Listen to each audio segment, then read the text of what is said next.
Cupra, lai uz kuru modeli mēs skatītos, ir dinamisks un ar labu dizainu apveltīts automobīls. Un ir jautājums, kā to varētu padarīt vēl labāku. Nu, piemēram, ar pilnpiedziņu. Taču tas, kā mēs zinām, vienmēr kaut ko maksā. Taču ne šajā rudenī.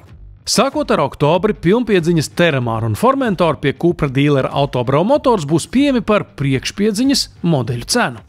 Lai tiktu pie pilnpiedziņas, tomēr ir nepieciešami daži priekšnoteikumi. Pirmais, tam ir jābūt degvielas automobīlim. Otrkārt, jums būs nepieciešams 2-litrīgs benzīna motors, jo 1,5 litru dzinējam, kā arī lādējumam hibrīdam, pilnpiedziņa nav iespējama.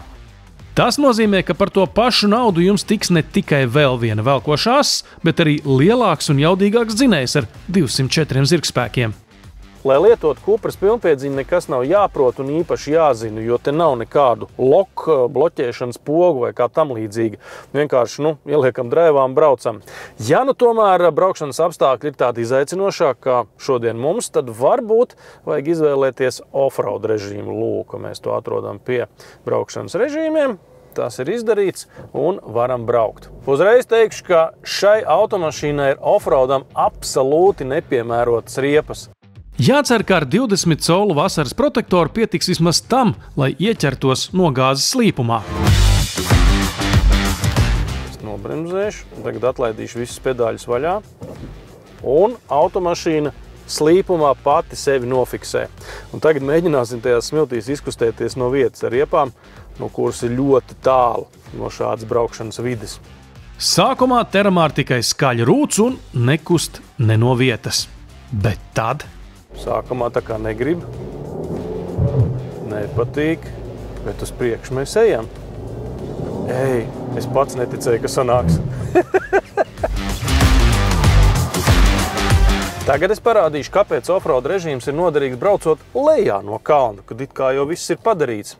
Tas ir tāpēc, ka ieslēdzot off-road, mums uzreiz aktivizējās arī no kalna nobraukšanas funkcija, re, ka man rādās tā mazā mašīnīte slīpumā.